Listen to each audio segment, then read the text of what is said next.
Many months had passed since I was nearly pulverized by the creature in the woods. I was with my buddy Joe when it happened, up in northern Ontario. We'd gotten ourselves lost in the dark of the forest, where monsters are known to prowl in the shadows of towering trees. Up here, monsters exist. Ultimately, it was Patrick who saved us. Patrick had been tracking the thing for weeks prior to saving our hides. According to him, the creature is a result of top-secret government experiments dating back to the 1940s. He claims there are others, but none as dangerous as dogmen. We searched high and low for the creature in the woods, but to no avail. By the end of March, our band of dogman hunters grew weary. Surely the beast was dead. The northerly town of Kapuskasing enjoyed a brief period of normality. No more missing kittens. No more mutilated animal carcasses discarded in people's yards or left on the side of the road for the crows to pick apart. Life moved on. People forgot. Unfortunately, we did too. We let our guard down, and it cost us big time. We'd become fast friends. Hanging out at Patrick's cabin by the lake was a nice pastime on long weekends. Last weekend was no different. Except, of course, it was different. It was a complete catastrophe. "Go grab us some firewood," Patrick said in his thick French accent. Him and Joe were huddled by the campfire, warming their hands over the flickering flames, drinking beer. The evening was cool and breezy. The grass was wet from the previous night's rainfall. The moon hung like a bowling ball, big and round and full of holes. I forced myself off the patio chair and went in search of firewood. Behind the cabin, nearing the rim of the forest, I caught whiff of something foul. A mixture of grease and wet fur. I gagged, figuring it was a bear. I picked up the pace. The last thing I wanted was to be bear food. Something shot through the dense woodland, a stone's throw from where I was standing, making my hair stand on end. Then it released a desperate howl. The sound filled me with dread. That's no bear. I scanned the vicinity, cursing myself for not bringing a flashlight. All I could see was lake and forest. The feeling that I was being watched was impossible to ignore. Twigs snapped.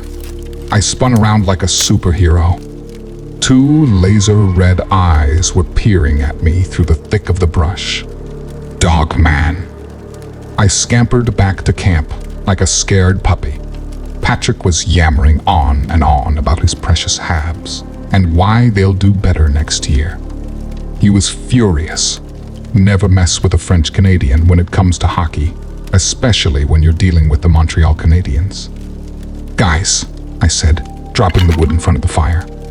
Patrick ignored me. I tried my luck with Joe. "Joe," I cried, "something's out there." That caught their attention. In this part of the world, when someone utters that phrase, you'd better take notice. Joe and Patrick sat upright. Before I could get another word in, the creature in the woods howled. The sound ricocheted off the frigid lake like a fresh breeze. It sounded close. "Aw, crap," Patrick slurred. His face twisted in torment.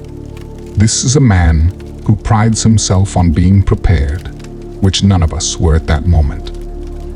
"Joe," he snapped, "go grab the guns." Joe stood up abruptly. The lawn chair stuck to his backside, like something out of a Winnie the Pooh movie. He stumbled and fell face first onto the soggy ground. Not his shining moment. Patrick cursed in French. "Fine. I'll do it myself," he said, and hurried toward his heavily armed microbus. Something growled, deep and guttural. Joe shot me a look that said, "Let's go," and we raced to the safety of the cabin, slamming the door behind us. "Patrick, better hurry," Joe said, gasping for air. His face looked like milk. We scooted to the window, which overlooked the driveway. Patrick was fumbling for his keys, trying to unlock the hatch. He dropped the keys. One could imagine the cocktail of cuss words coming from his mouth at that moment. Nobody swears like the French. Our beating hearts sounded like bombs in the otherwise dead, silent cabin. Our eyes were glued to Patrick, who'd retrieved his precious car keys. As Patrick was opening the trunk, something lunged in front of the cabin window. We screamed in unison. Dogman. The beast was hideous. It scowled at us through the frosted glass, exposing an artillery of jagged white teeth. Its muzzle drenched in drool.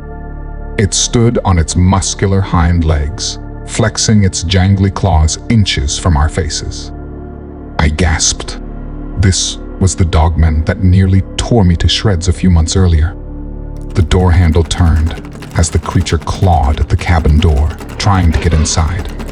The beast roared, sending shivers down my spine. Then it crashed into the door. Once again, my life flashed before my eyes. The creature in the woods had come back. Now, it was going to finish me off. Shots rang out, sounding like a million bolts of thunder. Joe and I dropped to the floor and ate dust. Outside, Patrick was whooping and hollering and cussing in French. Joe stood up and peeked outside. The look he gave me wasn't encouraging. More shots were fired. I shot to my feet like a firecracker. Patrick's infamous Chuck Norris grin was plastered across his freckled face. In his hands was a semi-automatic rifle. The dog-like creature jumped on top of the microbus, screaming in protest. Before Patrick could take aim, the beast flew off the van and tackled him to the ground. "No," I cried out. Terror enveloped me. My hands were shaking. My legs were butter. Joe grabbed the 12-gauge shotgun off the wall. He cocked it. Then, using the butt of the weapon, he smashed through the window and pointed the weapon. "Damn it," he said. "I can't get a line on the thing." Meanwhile, Patrick was being mauled. The menacing mutt had him pinned to the ground and was tearing him to shreds. The creature's face was a bloodied mess. Its claws clenched around Patrick's neck, squeezing the life out of him. Patrick, reaching desperately for his weapon, was covered head to toe in scratches. Fury found me. If this creature thinks it can feast on my friend, it's got another thing coming. I found a Smith & Wesson lying on top Patrick's dresser. It would have to do. I opened the cabin door, took aim and fired. Bam! The creature collapsed head first on top of Patrick, who quickly freed himself. He found his semi-automatic and went berserk. Joe and I stood transfixed as a bouquet of bullets pulverized the dogman. Blood and guts and entrails exploded from its chest, like spaghetti hitting a fan, covering the beast head to toe in gore. The creature shrieked. Its crimson teeth glistened under the pale moonlight. It took a tentative step back, wiped the blood from its muzzle, then attacked. With one quick swipe, the beast tore off Patrick's left arm. "Pat!" Joe proclaimed. Joe rushed outside and shot the creature in the back. Patrick fell from its grip like a sack of stones. The beast was caked in red. It looked at Joe and charged. Joe flew into the cabin head first, making it just in the nick of time. The cabin door groaned as the beast slammed into it. The door was on its last legs. Patrick was crying for help.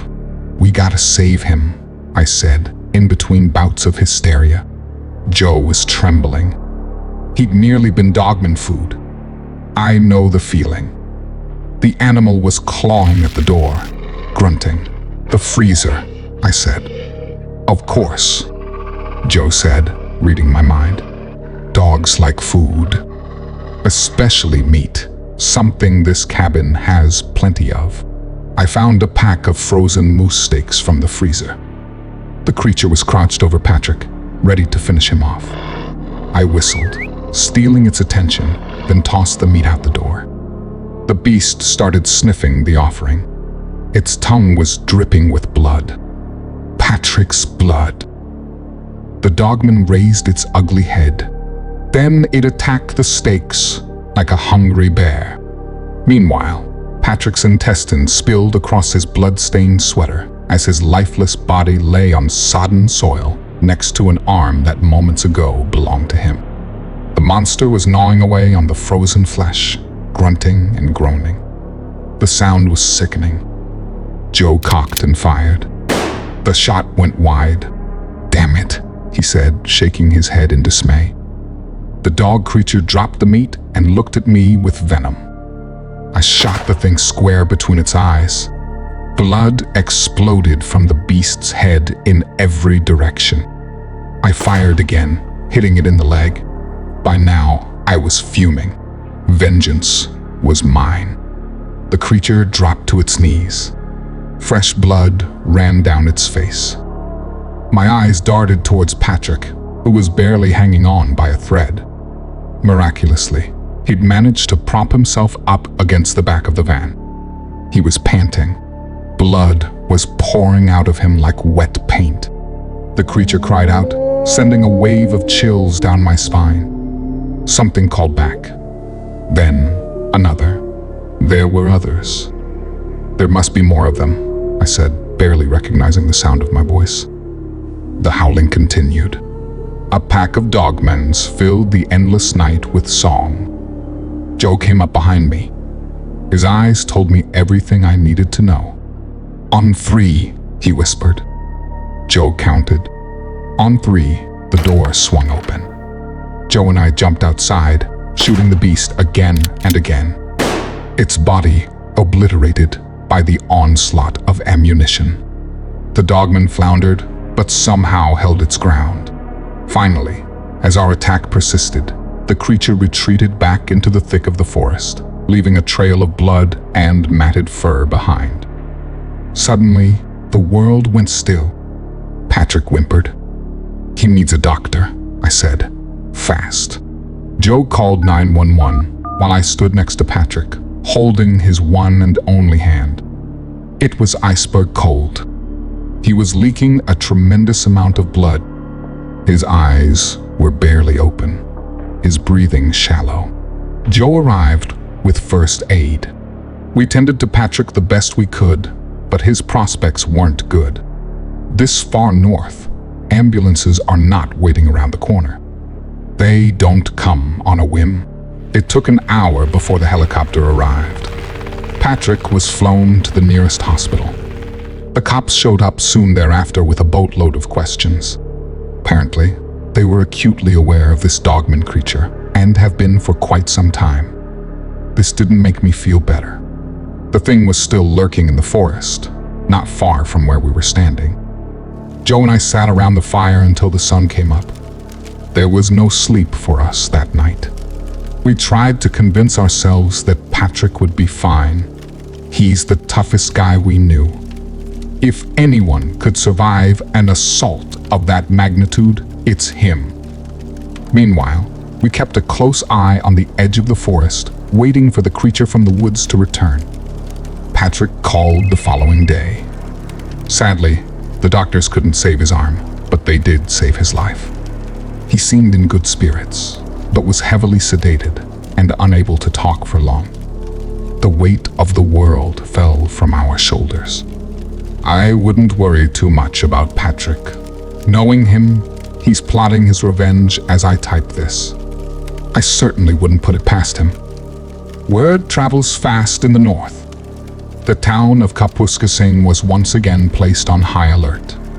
People prepared. There are creatures in the woods. Creatures that rip limbs from your body. Creatures that sink their teeth into your flesh and claw at your throat. And not just one. There are others. That said, there's only one monster on my mind as I finish typing this story. The creature who came back from the forest. Dogman. If you enjoyed this video, don't forget to like and subscribe to Descent into the Unknown for more terrifying stories.